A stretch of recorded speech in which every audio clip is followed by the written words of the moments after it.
Pfannkuchen für alle. Nur noch 6 Jahre bis zu einem Ereignis, das den Lauf der Geschichte für immer verändern könnte. Während wir in unseren alltäglichen Aufgaben vertieft sind und mit unseren eigenen Problemen beschäftigt sind, nähert sich der Erde ein riesiges kosmisches Monster, so groß wie die Cheops-Pyramide. Dieses Monster trägt den Namen Apophis. Am Freitag, dem 3. April 2029, wird der Asteroid der Erde gefährlich nahe kommen. Im Falle einer Kollision mit dem Felsbrocken würde eine Explosion entstehen, die der Kraft von 15.000 auf Hiroshima abgeworfenen Bomben entspricht. So etwas hat es seit dem Aussterben der Dinosaurier nicht mehr gegeben.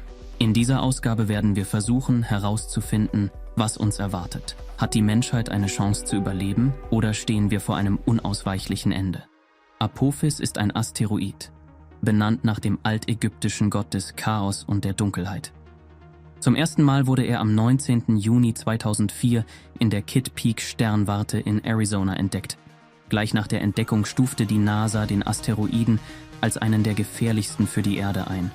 Um zu verstehen, warum: Apophis ist nicht einfach ein verloren gegangener Weltraumfelsbrocken, sondern ein riesiger Steinblock, der durchaus mit unserem Planeten kollidieren könnte. Der Asteroid ist 340 Meter lang, was in etwa der Länge von 3 Fußballfeldern oder dem Eiffelturm entspricht. Das Objekt wiegt 60 Millionen Tonnen. Kurz nach der Entdeckung berechneten Forscher die Umlaufbahn von Apophis und fanden heraus, dass er der Erde in den Jahren 2013, 2029, 2036 und 2068 nahe kommen wird. Trotz der Berechnungen bleibt jedoch ein Element der Unvorhersehbarkeit bestehen. Denn im Gegensatz zu vielen anderen Asteroiden verändert Apophis ständig seine Umlaufbahn, was ihn weitaus gefährlicher macht als andere Asteroiden. Nach Berechnungen der Wissenschaftler könnte Apophis bei einem Einschlag auf der Erde bis zu 1717 Megatonnen Energie freisetzen, was das 30-fache der Explosion der stärksten thermonuklearen Bombe übersteigt, die 1961 in der UdSSR gezündet wurde. Die Stärke des Erdbebens im Umkreis von 10 Kilometern vom Einschlagsort könnte eine Magnitude von 6,5 erreichen und die Windgeschwindigkeit wäre nicht weniger als 790 Meter pro Sekunde. Kurz gesagt, die Folgen wären katastrophal. Ein Einschlag eines solchen Felsblocks auf die Erdoberfläche würde eine Katastrophe mindestens kontinentalen Ausmaßes bedeuten und die Auswirkungen eines solchen Einschlags wären für alle Bewohner der Erde spürbar, unabhängig davon, wo das kosmische Objekt landen würde. Es muss gesagt werden, dass unerwartete Rendezvous mit kosmischen Objekten schon immer den Lauf der Geschichte beeinflusst haben. Angefangen mit der Entstehung unseres Planeten. Die erste bedeutende Kollision war die mit Theia. In den frühen Tagen des Sonnensystems war es ein chaotischer und gewalttätiger Ort. Vor etwa 4,5 Milliarden Jahren, als die Erde noch in ihren Anfängen steckte, kollidierte sie mit der Protoplaneten Theia. Große Asteroiden überschreiten selten einen Durchmesser von einigen Dutzend Kilometern, aber Theia hatte die Größe des Mars. Der Einschlag verflüssigte die Erde bis in ihre tiefsten Schichten. Durch die Kollision wurde die Oberfläche unseres Planeten aufgebrochen. Das stabile Gleichgewicht des ersten Kontinents der Erde wurde gestört und die Kontinente begannen zu driften. Theia selbst wurde durch den Aufprall größtenteils zerstört. Die Erde war für etwa 100 Jahre von einem Trümmerring umgeben. Unter der unaufhaltsamen Anziehungskraft der Schwerkraft begannen die ins All geschleuderten Überreste zu verklumpen, was letztendlich zur Entstehung des Mondes führte. Nicht weniger einschneidend war das Asteroidenbombardement. Vor etwa 3,9 Milliarden Jahren erlebten die inneren Körper des Sonnensystems ein intensives Bombardement durch Asteroiden. Dieses Ereignis veränderte die Erdlandschaft und die chemische Zusammensetzung der Atmosphäre. Beim Einschlag auf die Erde erhitzten sich die Asteroiden auf mehrere tausend Grad und lösten eine Reihe chemischer Reaktionen aus, die zur Bildung stickstoffhaltiger organischer Verbindungen, zur Synthese von Methan, Formaldehyd und langen organischen Molekülen führten. Im Objekt selbst bildeten sich beim Abkühlen Kohlenstoffverbindungen. All diese Stoffe könnten als Material für die Entstehung von Leben gedient haben. Wie Sie sehen, wurde die Erde in ihren frühen Jahren mehrfach von gigantischen antiken Asteroiden getroffen, während solche Zusammenstöße in der Vergangenheit die Formung des Planeten und seine Fähigkeit, Leben zu unterstützen, beeinflussten, würden heutzutage selbst kleinste Kollisionen zur Zerstörung dieses Lebens führen. Das bekannteste Beispiel ist der Chicxulub-Asteroid, der Stein, der zum größten Massenaussterben in der Erdgeschichte führte. Vor 65 Millionen Jahren, an der Grenze zwischen Mesozoikum und Känozoikum, schlug ein großes kosmisches Objekt mit einem Durchmesser von etwa 10 Kilometer in der Nähe der heutigen Stadt Chicxulub auf der Halbinsel Yucatan ein und hinterließ einen 180 Kilometer breiten Krater.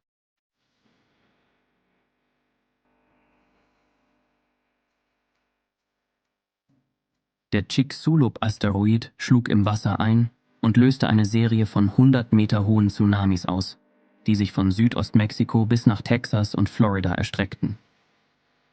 Die Explosion schleuderte Trümmer des Asteroiden so weit, dass sie kurzzeitig die Atmosphäre verließen, bevor sie wieder auf die Erde zurückfielen. Die herabfallenden glühenden Brocken erhitzten die Erdoberfläche und lösten Waldbrände aus.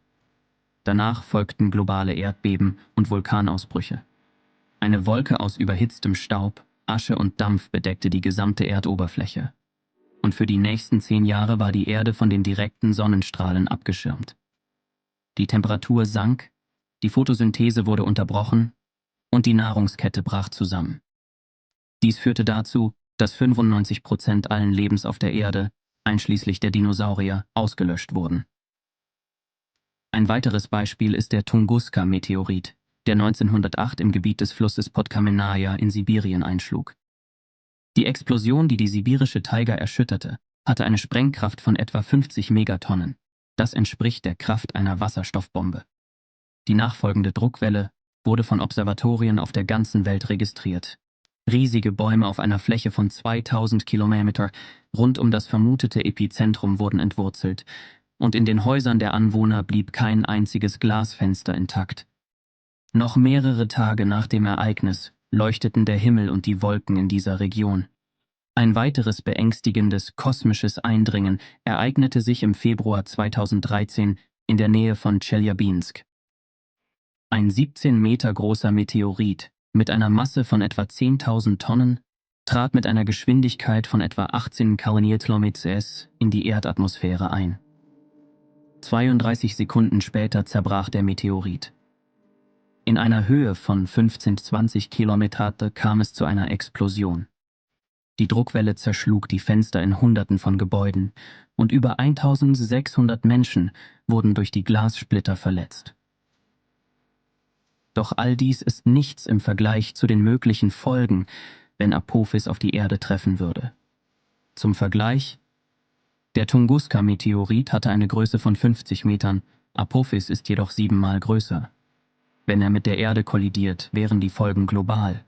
Natürlich stellt sich die durchaus logische Frage: Können wir uns vor diesem kosmischen Monster schützen? Es gibt mehrere Möglichkeiten, den Einschlag eines Asteroiden zu verhindern. Astronomen unterteilen sie in grobe und sanfte Methoden. Die Wahl hängt von dem Objekt ab, mit dem die Menschheit konfrontiert ist. Wenn es sich um ein bekanntes und gut beobachtetes Himmelsobjekt handelt, wie zum Beispiel Apophis, sollte man auf sanfte Methoden setzen. Zum Beispiel könnte ein sogenannter Gravitationstraktor zum Einsatz kommen. Der Prozess läuft folgendermaßen ab. Ein Raumfahrzeug nähert sich dem Asteroiden, dann wird die Kontrolle über die Umlaufbahn eingestellt und der Traktor beginnt, frei auf das Objekt zu fallen. Danach wird das Triebwerk wieder aktiviert und der Traktor zieht das Himmelsobjekt in die gewünschte Richtung. Der Nachteil dieser Methode ist jedoch, dass sie viele Jahre in Anspruch nimmt. Im Falle einer plötzlich entdeckten Bedrohung hätte die Menschheit maximal ein halbes Jahr Zeit. Natürlich könnte man im Notfall grobe Methoden anwenden. Es gibt zum Beispiel Pläne, ein großes Objekt mit einer Serie von schweren Schiffen oder Raketenköpfen zu beschießen. Aber auch dies ist eine recht zweifelhafte Methode. Denn nach einer solchen Prozedur würde der Asteroid in viele Teile unterschiedlicher Größe zerbrechen und ein beträchtlicher Teil dieser Trümmer würde in Richtung Erde rasen. Es gibt noch eine weitere Möglichkeit. Man könnte mit Hilfe spezieller Triebwerke einen kleinen Asteroiden in die Nähe der Erde bringen und ihn auf eine passende Umlaufbahn zwingen. Dann könnte man das Hauptobjekt als Projektil auf diesen kleinen Asteroiden lenken. Wiederum bräuchte es viele Jahre und viel Geld, um dies zu realisieren. Außerdem ist die Wahrscheinlichkeit, dass sich in der Nähe ein zweiter Asteroid befindet, ziemlich gering. Zusammenfassend lässt sich sagen, dass es theoretisch viele Möglichkeiten gibt, den Planeten vor einem Asteroiden zu schützen, aber niemand weiß, wie erfolgreich sie in der Praxis sein würden.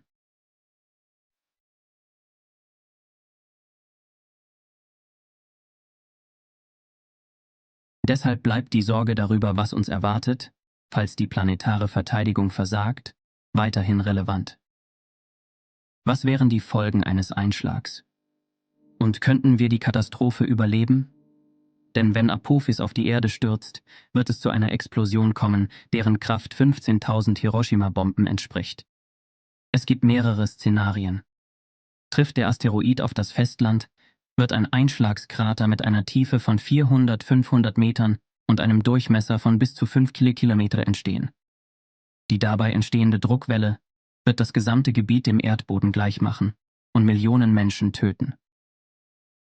Sie wird alle Wohngebäude in einem Umkreis von 50 Kilometer vom Epizentrum zerstören. Gebäude, die nicht so stabil wie ein Backsteinhaus sind, werden in einem Umkreis von 100–150 Kilometer zerstört. Bäume werden entwurzelt. Glücklicherweise ist die Wahrscheinlichkeit, dass Apophis eine besiedelte Gegend trifft, gering.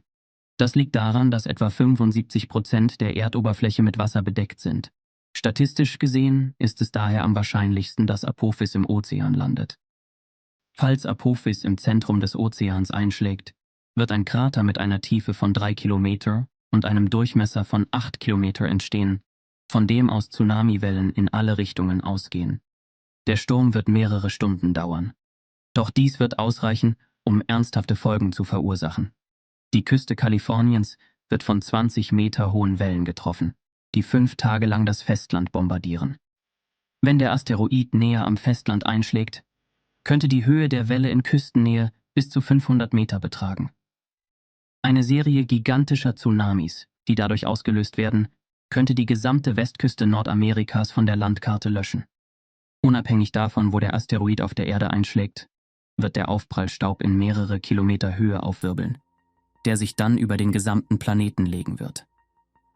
Eine Wolke aus in die Atmosphäre geschleuderten Partikeln wird die Sonnenstrahlen blockieren, die Temperaturen auf der Erde werden nahezu auf arktisches Niveau sinken und es wird ein nuklearer Wintereffekt eintreten. Eine globale Abkühlung des Klimas würde zu einem Rückgang der landwirtschaftlichen Produktion und zu einer grausamen Hungersnot führen. Dies würde von Krankheiten und einem massenhaften Aussterben von Pflanzen und Tieren begleitet werden. Die Erdbevölkerung würde stark schrumpfen. Einige Wissenschaftler sind jedoch überzeugt, dass dies noch nicht alles ist. Sie glauben, dass neben Erdbeben, Tsunamis und Epidemien, die Apophis mit sich bringt, der gewaltige Einschlag des Asteroiden die Erdachse verändern könnte. Das bedeutet, dass sich unser Planet nicht mehr in 24 Stunden, sondern in 21 Stunden um seine Achse drehen würde. Eine solche Veränderung könnte dazu führen, dass neue globale Katastrophen auf der Erde beginnen. Die Erdachse würde sich verschieben und die Erde würde mit dem Wechsel der magnetischen Pole beginnen. In dieser Zeit würde die Magnetosphäre des Planeten für eine Weile verschwinden und ein Strom kosmischer Strahlen würde auf die Erde treffen. Der Polwechsel könnte auch zu Ausfällen an Hochspannungsleitungen und Störungen bei Satelliten führen. Natürlich ist dies bei weitem nicht das schlimmste aller möglichen Katastrophenszenarien. Denn im Weltraum gibt es noch weitaus schlimmere Phänomene. Zum Beispiel ein schwarzes Loch, das sich mit einer Geschwindigkeit von 45 Kilometern pro Sekunde durch die Milchstraße bewegt und offenbar auf uns zukommt. Dieses wandernde Monster ist 7-mal schwerer als die Sonne. Wenn dieses schwarze Loch das Sonnensystem erreicht, wird es nach und nach zusammen mit allem, was es enthält, verschlingen. Oder ein weiteres Grauen aus dem Weltraum. Eine Supernova. Bei der Explosion eines benachbarten sterbenden Sterns würde alles, was sich in der Gefahrenzone befindet, durch intensive Strahlungswellen zerstört werden.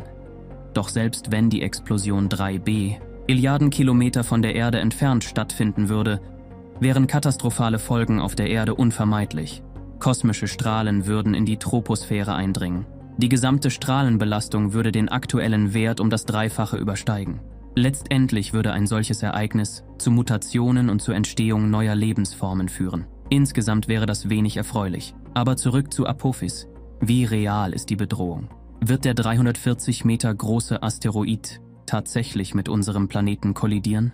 Nach Beobachtungen mit Radarstationen haben Wissenschaftler die Wahrscheinlichkeit eines Zusammenstoßes des Meteoriten mit der Erde ausgeschlossen. Sie kamen zu dem Schluss, dass wir uns in den nächsten 100 Jahren keine Sorgen um dieses Himmelsobjekt machen müssen. Berechnungen zufolge wird sich Apophis am 3. April 2029 nur vorübergehend in der Nähe der Erde befinden. Der Abstand zwischen ihnen wird zu diesem Zeitpunkt 31.000 bis 38.000 Kilometer betragen. Das entspricht etwa einem Zehntel der Entfernung zwischen Erde und Mond. An diesem Tag wird der Asteroid mit bloßem Auge von der Erde aus in Asien, Afrika, Australien und einigen Ländern Europas sichtbar sein. Dennoch sollte man verschiedene Optionen zur Ablenkung von Apophis nicht außer Acht lassen. Man sollte zum Beispiel den sogenannten Jakowski-Effekt in Betracht ziehen, bei dem Sonnenstrahlen auf eine Seite des Asteroiden treffen. Durch die Wärmestrahlung der sich tagsüber erwärmenden und nachts abkühlenden Oberfläche des Asteroiden entsteht ein Rückstoßimpuls. Dieser verleiht dem Körper eine zusätzliche Beschleunigung. Dieser Effekt führt dazu, dass Apophis von seiner berechneten Flugbahn um etwa 170 Meter pro Jahr abweicht. Dabei nähert sich der Asteroid allmählich unserem Planeten an. Folglich ist die Wahrscheinlichkeit einer Kollision mit der Erde etwas höher als ursprünglich angenommen. Darüber hinaus können selbst die erfahrensten Astronomen Fehler in ihren Berechnungen machen. Und auch die planetare Verteidigung könnte versagen. Denn obwohl die Radarsysteme zur Erkennung von Asteroiden weiterentwickelt werden, ist ihre Reichweite derzeit noch gering. Deshalb erfahren wir möglicherweise erst wenige Minuten vor dem Einschlag von der Bedrohung. Wenn die Wissenschaftler also plötzlich feststellen, dass ein tödlicher Asteroid auf die Erde zurast, wird es kaum möglich sein, die Katastrophe zu verhindern. Trotz der sorgfältigen Berechnungen der Astronomen zu den bedrohlichen Himmelskörpern sollte man stets auf unangenehme Überraschungen vorbereitet sein. Denn selbst wenn wir 2029 einer Kollision mit Apophis entgehen, bedeutet das keineswegs, dass uns der Asteroid in Zukunft verschonen wird. Wie viele weitere Bedrohungen lauern im mysteriösen und grenzenlosen Weltraum auf uns? Und wie viele andere schleichende Gefahren sind uns noch nicht bewusst? Freunde, ihr habt die Möglichkeit, Teil des Pancake-Teams zu werden. Wenn ihr Fähigkeiten im Videoschnitt habt, Videos auf Russisch und Englisch vertonen könnt oder interessante Drehbücher schreibt, würden wir uns freuen, mit euch zusammenzuarbeiten. Schreibt uns an die E-Mail-Adresse in der Beschreibung. Das war's von uns. Allen gute Laune und bis bald.